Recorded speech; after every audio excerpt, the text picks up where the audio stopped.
To celebrate our 30th wedding anniversary, we're heading to Europe for 30-something days. Our plans are to explore France, Switzerland, and Belgium over 35 days. And we're capturing it all in this digital scrapbook. We hope you enjoy our retelling of these adventures.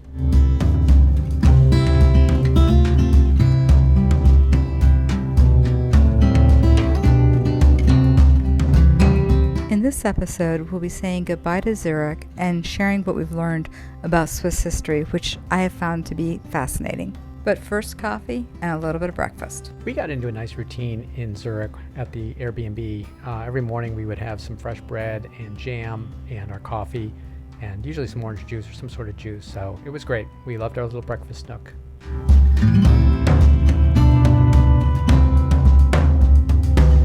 I hadn't realized that Switzerland is actually one of the oldest democracies in the world. Like so much of Central Europe, Switzerland used to be part of the Roman Empire.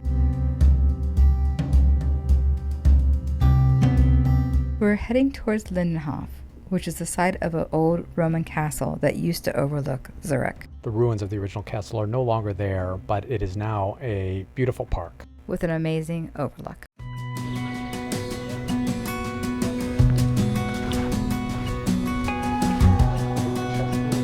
Yeah.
Next, we're heading to the Swiss National Museum.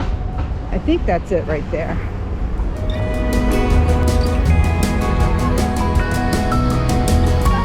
Restaurant.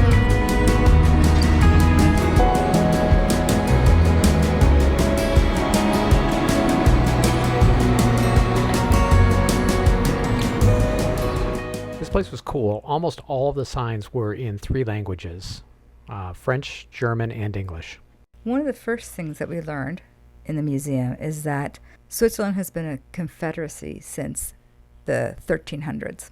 We also learned that the Swiss are renowned for their mercenaries, and it was actually one of their major exports.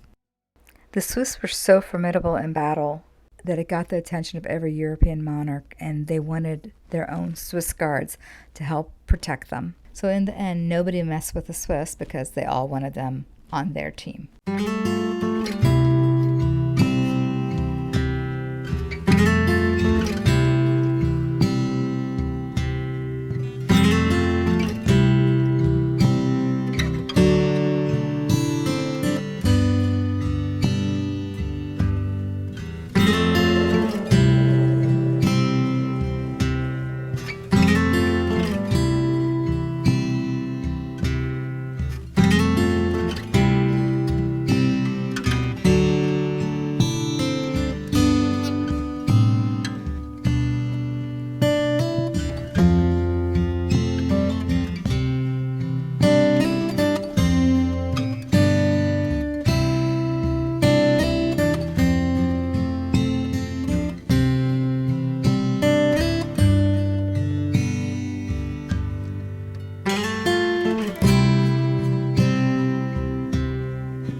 During the French Revolutionary Wars, France actually invaded Switzerland, and that was the start of the Helvetic Republic.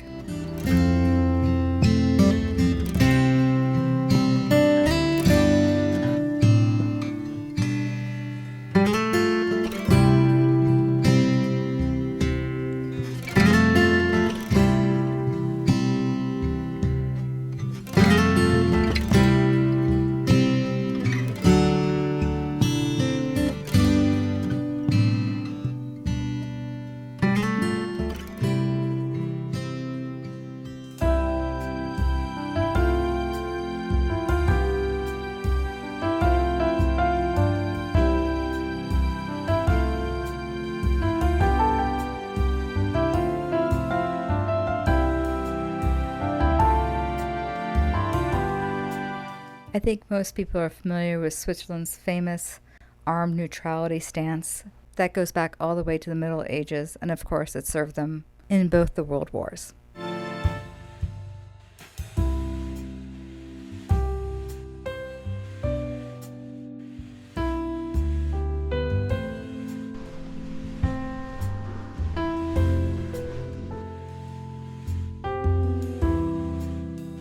It was very interesting to go through a history museum for a country that is not our own and compare the different periods of time, especially modern history, with what was happening in the US. And in particular, it was surprising to me anyway that Switzerland gave women the right to vote as late as the 1970s. And so just comparing events like that between our countries, to me, was fascinating.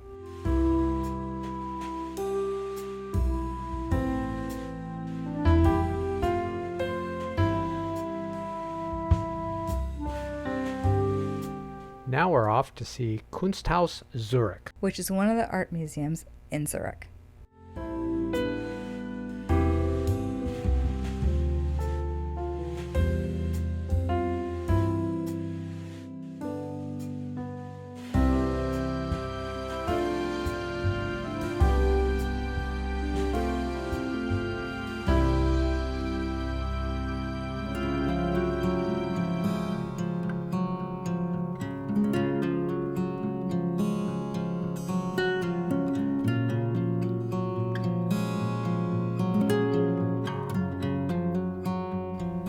This was an exhibit of the influence on world art from the world of Islam and the influence of the world on Islamic art.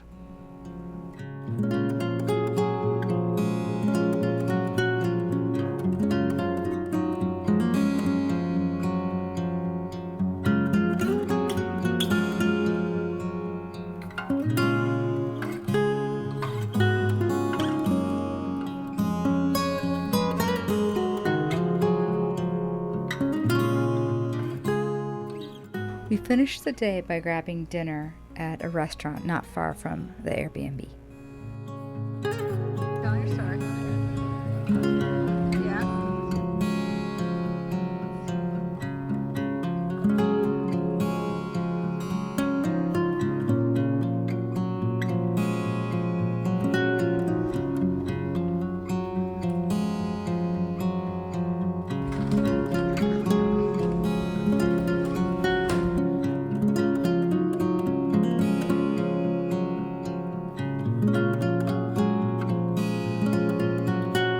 We have reached the point in our journey where we have to start making preparations to leave Zurich, and the first step in that process is to do laundry. So we walked about, Half a mile?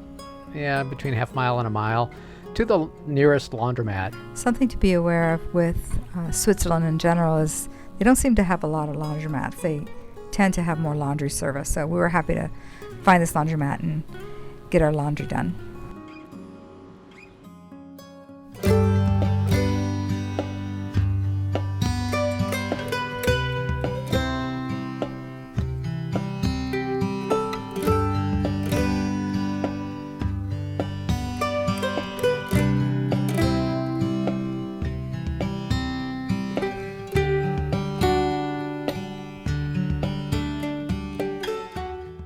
One of the things we had talked about and we really wanted to do was to get some video and photos of Zurich at night. We had kind of gotten glimpses on a couple of previous nights and wanted to just have a dedicated night of capturing that.